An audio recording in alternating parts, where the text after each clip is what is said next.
آخری چٹان قسط نمبر 45 آخری قسط۔ ناظم اور محلب جھٹ اٹھ کر اس کے قریب کھڑے ہو گئے۔ داروغہ نے بازو پھیلا کر کہا، اپنی گردنیں میری بغل میں دے لو، میں تمہیں منجدار سے نکال دوں گا اور اس کے بعد تمہاری قسمت۔ ڈوبتے کو تنکے کا سہارا۔ ناظم اور محلب نے اپنی تقدیر داروغہ کے سپرد کر دی۔ عبد الملک نے طاہر کے کان میں کہا، یہ تیرنا بالکل نہیں جانتا، میں اسے اس وقت سے جانتا ہوں جب یہ فوج میں تھا۔ طاہر نے کہا، مجھے معلوم ہے کہ ایک تیراک اس قدر بے وقوف نہیں ہو سکتا۔ تینوں تھوڑی دیر تذبذب کی حالت میں کشتی کے سرے پر کھڑے رہے۔ بالآخر طاہر کے ساتھیوں نے انہیں تلواروں سے ہانک کر دریا میں کودنے پر مجبور کر دیا۔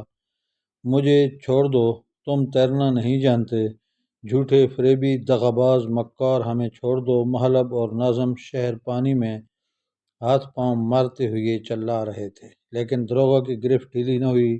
وہ کہہ رہا تھا، ہم نے زندگی اور موت میں ایک دوسرے کا ساتھ دینے کا عہد کیا تھا۔ وہ چند بار ڈوب ڈوب کر ابھرنے کے بعد پانی میں غائب ہو گئے۔ اس عرصے میں دو نوجوان کشمور کے سر پر تلواریں تانے کھڑے رہے۔ طاہر اور عبد الملک کو اپنی طرف متوجہ دیکھ کر کشمور نے کہا، تم نے مجھے ایک سپاہی کی موت مرنے کا موقع دینے کا وعدہ کیا تھا، اب تمہارا کیا ارادہ ہے؟ طاہر نے جواب دیا، ہم تمہاری خواہش پوری کریں گے۔ تم نے یہ بھی وعدہ کیا تھا کہ میرا مقابلہ صرف ایک آدمی سے ہوگا۔ ہم اپنے وعدے پر قائم ہیں۔ آدھی رات کا چاند نمودار ہو چکا تھا۔ دونوں کشتیاں کنارے پر لگیں۔ طاہر نے اپنے دو ساتھیوں کو دوسری کشتی میں پڑے ہوئے 5 اسیروں پر پہرا دینے کے لیے کہا اور اس کے باقی ساتھی اس کی ہدایت کے مطابق کشتیوں سے اتر کر کنارے اور پانی کے درمیان ریت کے ایک چھوٹے سے ٹاپو پر کھڑے ہو گئے۔ اس کے بعد عبد الملک اور طاہر نے کشمور کو تلواروں کے پہرے میں کشتی سے اتارا۔ جب ان کے ساتھیوں نے کشمور کے گرد دائرہ بنا لیا تو طاہر نے اس کی چھینی ہوئی تلوار واپس دینے کا حکم دیا۔ عبد الملک نے طاہر کے کان میں کہا، تیروں سے زخمی ہونے کے بعد تمہارا بہت سا خون ضائع ہو چکا ہے، اس لیے مجھے اس سے تیغ آزمائی کی اجازت دو۔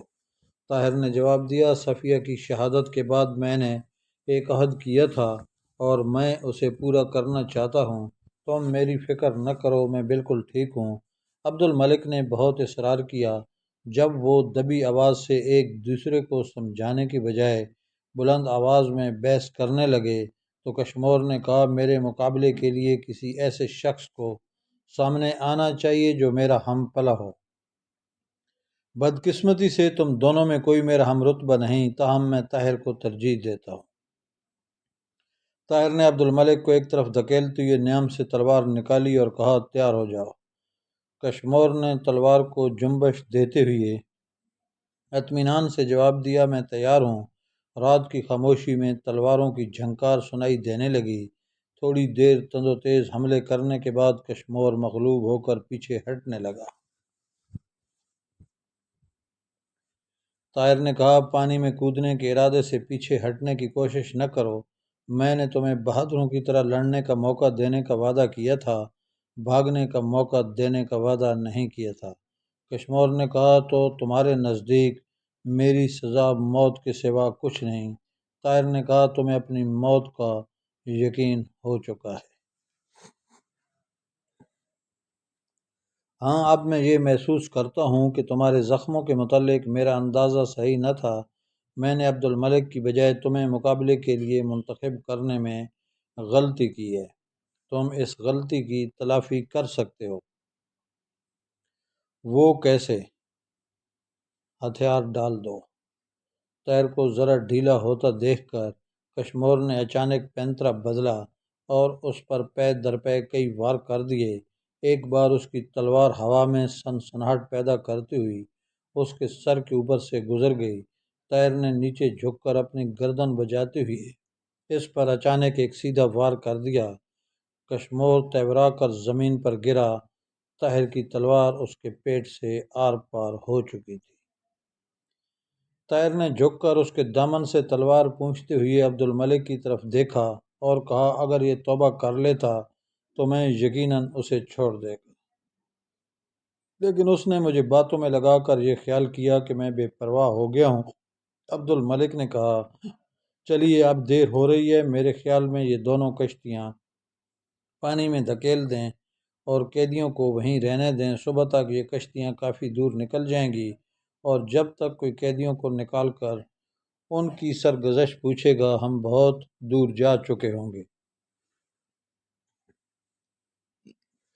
طاہر نے سوال کیا، ہمارے گھوڑے یہاں سے کتنی دور ہیں؟ عبد الملک نے جواب دیا، کوئی 8 کوس کے فاصلے پر۔ عبد الملک کی ہدایت کے مطابق بغداد سے اس کے چند دوست ایک دن قبل اس سرائے میں پہنچ چکے تھے جہاں وہ خوارزم شاہ کے 150 سپاہیوں کو ٹھہرا گیا تھا۔ عبد الملک کی بیوی اور 2 بچے بھی، جن میں سے ایک 8 سالہ لڑکا اور دوسری 5 سالہ لڑکی تھی، اس جگہ پہنچ چکے تھے۔ تیسرے دن شام کے وقت طاہر اور عبد الملک 20 سواروں کے ساتھ اس جگہ پہنچ گئے، اور چوتھے دن الصبح اس قافلے نے ہندوستان کا رخ کیا۔ چند دنوں کے بعد جب وہ چھوٹی چھوٹی پہاڑیوں میں گزر رہے تھے تو طاہر نے ایک بلند ٹیلے پر پہنچ کر گھوڑا روکا اور شمال کے بلند پہاڑوں کی طرف دیکھنے لگا۔ وہ تصور میں ایک ندی کے کنارے پتھروں کا وہ انبار دیکھ رہا تھا جس کے نیچے صفیہ دائمی نیند سو رہی تھی۔ عبد الملک نے گھوڑا روک کر کچھ دیر اس کا انتظار کیا اور بالآخر بولا، طاہر کیا سوچ رہے ہو؟ طاہر نے چونک کر اس کی طرف دیکھا، اس کی آنکھوں میں آنسو چھلک رہے تھے۔ عبد الملک نے مغموم لہجے میں کہا، چلو قافلہ دور جا چکا ہے۔ طاہر نے گھوڑے کو ایڑ لگاتے ہوئے کہا، عبد الملک میں سوچتا ہوں کہ بغداد سے اس درجہ مایوس ہونے میں ہم نے غلطی تو نہیں کی۔ عبد الملک نے جواب دیا، نہیں، میرے خیال میں ہم نے بغداد کے لوگوں سے اتنی بڑی توقعات وابستہ کرنے میں غلطی کی تھی۔ کیا یہ ممکن ہے کہ وہ شہر جو صفیہ جیسی لڑکیاں پیدا کر سکتا ہے وہ ہمیشہ کے لیے ختم ہو جائے؟ جس شہر میں مولب جیسے ہزاروں انسان موجود ہوں اسے تباہی سے کوئی نہیں بچا سکتا۔ صفیہ نے تو ایسے شہر کی مٹی میں دفن ہونا بھی قبول نہ کیا جس پر خدا کا قہر نازل ہونے والا ہے۔ عبد الملک، ہم اپنے فرض سے بھاگ تو نہیں رہے؟ نہیں، ہم وہاں جا رہے ہیں جہاں ہمیں فرض بلا رہا ہے۔ مجھے یقین ہے کہ ہندوستان میں رہ کر ہم قوم کی کوئی صحیح خدمت کر سکیں گے۔ سلطان التمش کو ہماری تلواروں کی ضرورت ہے۔ بغداد میں ہم اپنا فرض پورا کر چکے ہیں۔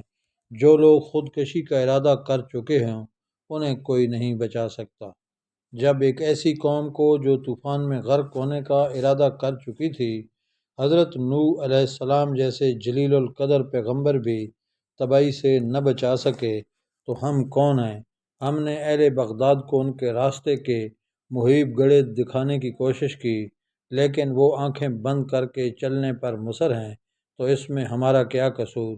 خوارزم کے شہر ان کے سامنے ایک ایک کر کے تباہ ہوئے، لیکن قدرت کی طرف سے بار بار تنبیہ کے باوجود انہوں نے عبرت حاصل نہیں کی۔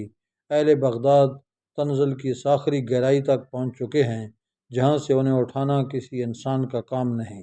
جس بستی کے ہر 5 آدمیوں میں سے ایک غدار ہو اسے تباہی سے کون بچا سکتا ہے؟ ایک قوم کو تباہ کرنے کے لیے مہلب جیسا ایک آدمی کافی ہوتا ہے، اور بغداد میں تو ہزاروں مہلب موجود ہے۔ طاہر نے کہا، بغداد کی تباہی کے آثار مستعصم کی تخت نشینی کے ساتھ مکمل ہو جائیں گے۔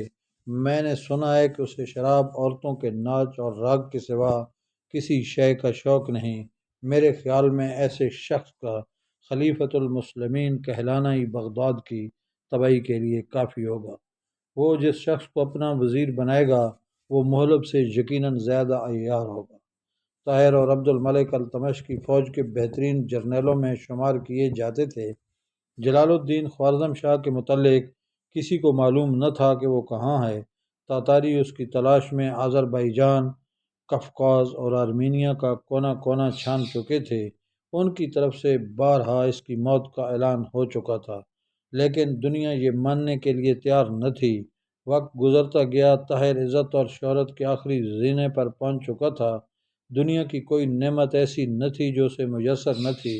ثریا کی محبت اس کے لیے گھر کی چار دیواری کو خلد بریں بنانے کے لیے کافی تھی۔ بڑھاپے میں اس کے 3 بیٹے تھے، ایک زنی اور دوسرے فنون حرب میں نام پیدا کر چکے تھے۔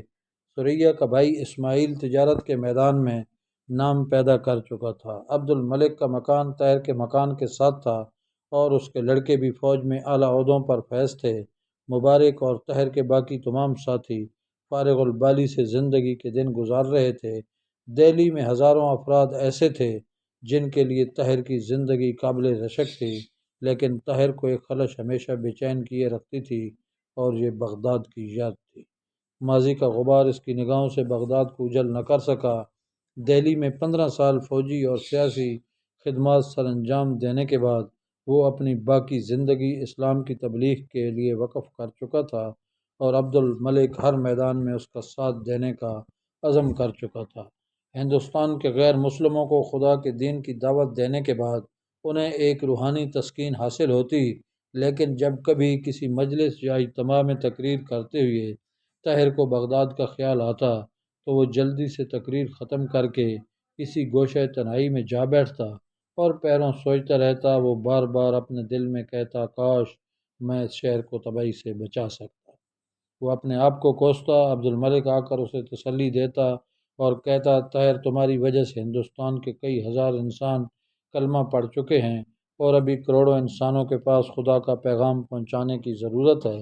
اب بغداد کے متعلق سوچنے سے کوئی فائدہ نہیں۔ بغداد کی زمین بنجر تھی، اس لیے تم وہاں نیکی کا بیج نہ اگا سکے۔ ہندوستان کی زمین زرخیز ہے، یہاں میں اپنی محنت کا پھل مل رہا ہے۔ تم درست کہتے ہو، طاہر یہ کہہ کر اٹھتا اور پھر اپنا کام شروع کر دیتا۔ 28 برس گزر گئے اور ان 28 برسوں میں زمانہ کئی بار کروٹیں بدل چکا تھا۔ ایران میں چنگیز خان کا پوتا ہلاکو خان حکمران تھا۔ بغداد میں مستعصم کی خلافت کا تیسرا سال تھا۔ تاتاری بغداد پر حملے کی تیاریاں کر رہے تھے۔ خلیفہ کے وزیر ابن الکمگ نے ہلاکو خان کے ساتھ ساز باز کر کے خلیفہ کو یہ مشورہ دیا کہ علم اور روحانیت کے اس مرکز میں 3 لاکھ فوج کی کیا ضرورت ہے، یہ خزانے پر ایک غیر معمولی بوجھ ہے۔ چنانچہ بغداد میں چند ہزار سپاہیوں کے سوا باقی تمام فوج کو دائمی رخصت دی جا چکی تھی۔ دوسری طرف بزرگان دین اور علماء دین کی یہ حالت تھی کہ ان کے مناظرے اب ختم ہونے کا نام ہی نہیں لیتے تھے۔ شیعہ سنی کی باس اب مکمل خانہ جنگی کی صورت اختیار کر چکی تھی۔ شہر کے امراء میں حکومت کے تنخواہ داروں کی نسبت تاتاریوں سے اپنے ضمیر اور قوم کی عزت کی قیمت وصول کرنے والوں کی تعداد کہیں زیادہ تھی۔ خلیفہ کے ہاتھ میں شراب کا جام تھا اور اس کی مسند کے سامنے عورتیں رقص کر رہی تھیں۔ قاصد نے اطلاع دی کہ ہلاکو خان بغداد کے قریب پہنچ چکا ہے۔ خلیفہ کے ہاتھ سے شراب کا جام چھوٹ گیا اور اس کی سفید قبا پر دھبے پڑ گئے۔ ہلاکو خان آندھی اور بلا کی طرح نازل ہوا اور بغداد نے وہ تباہی دیکھی جس کے سامنے بابل اور نینوا کی داستانیں ہیچ ہیں۔